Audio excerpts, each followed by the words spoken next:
Aunty, ये सत्संग तुम्हारे लिए है। अगर तुमने आज ये सत्संग नहीं सुना तो तेरे साथ बहुत बुरा होगा। तेरे घर में नकारात्मकता आएगी। तेरे घर में 24 घंटों के भीतर सब उल्टा पुल्टा होगा। जय गुरु जी संगत जी, मैं आपकी अनुराधा आंटी एक बहुत ही प्यारा मैसेज गुरु जी का लेके आ गई हूँ। तो स्टार्टिंग में ही आप समझ गए होंगे कि मैं क्या बात कर रही हूँ।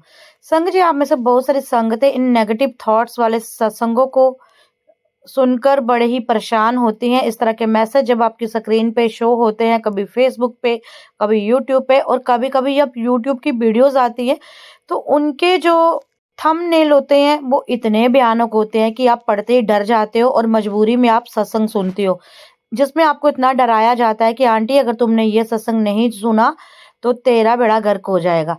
अब बताओ, कोई रब क्या इस तरह के रिस्ट्रिक्शंस रखेगा? क्या कोई गुरु अपने बच्चों को ऐसे शब्द बोलेगा? तो आप समझ जाया करिए कि ये एडिक्टेड है। गुरुजी कभी भी सत्संग को जबरदस्ती सुनने के लिए नहीं कहते थे। गुरुजी प्रेम पूर्वक अपनी संगतों को कहते थे कि अपना सत्संग साझा कर, और जो प्रेम से सुनते थे उनका भी भला होता था और जो सुनाता था उनका भी भला होता था। तो आप इस तरह की चीजें देख के कभी भी मत डरिए। मेरे साथ भी एक दिन ऐसा हुआ। तो आगे ही ऑलरेडी मैं बड़ी परेशान थी। मेरी नई नई बेटी का देहांत हुआ था। अभी कुछ ही दिन हुए थे। नई नई का मतलब कि कुछ ही दिन बीते थे, और इस तरह की एक हेडलाइन आई कि आंटी, तूने अगर ये सत्संग नहीं सुना तो तेरा सर्वनाश हो जाएगा। और मैंने उसका स्क्रीनशॉट भी खींच के रखा था संगत जी।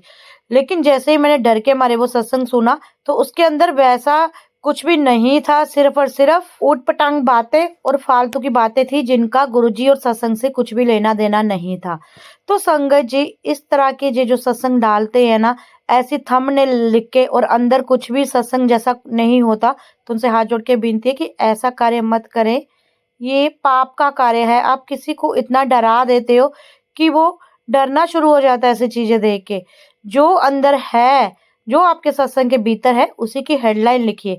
और संगत जी, ये मैसेज आप सबके लिए है, सुनिएगा ध्यान से। गुरु जी कहते हैं कि मैं अपनी संगत को कभी नहीं कहता, जब मैंने कभी नहीं कहा कि ये सत्संग नहीं सुना तो तेरे परिवार पर दुख तकलीफ होगी। तुम सब किसी अंधविश्वास में मत आना। तुम्हारा गुरु, तुम्हारा पिता बैठा है। जो भी तुम्हें मेरे सत्संग सुनने के लिए ऐसी गलत बात बोल रहा है वो मेरी संगत नहीं है। तुम्हारा रखवाला मैं हूँ। जाने की गुरुजी महाराज बोलते हैं कि आपको किसी से भी घबराना नहीं है। जो ऐसा सत्संग ऐसी हेडलाइंस डालकर डालते हैं, जो आपको बोलते हैं सुनने के लिए, तो आप मत सुनिए। आपका पिता, आपका प्यो, जिसपे आपने ट्रस्ट किया है, जिसको आपने अपनी डोर पकड़ाई है, वो मैं हूँ। तो आप डरिएगा मत। और रब कभी भी किसी का बुरा नहीं करते।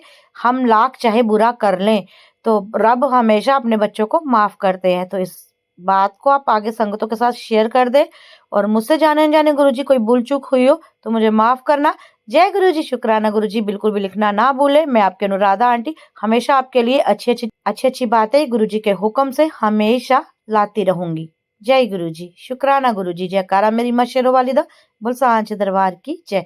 जयकारा डोगरी वाले दा बोल सांचे दरबार की जय।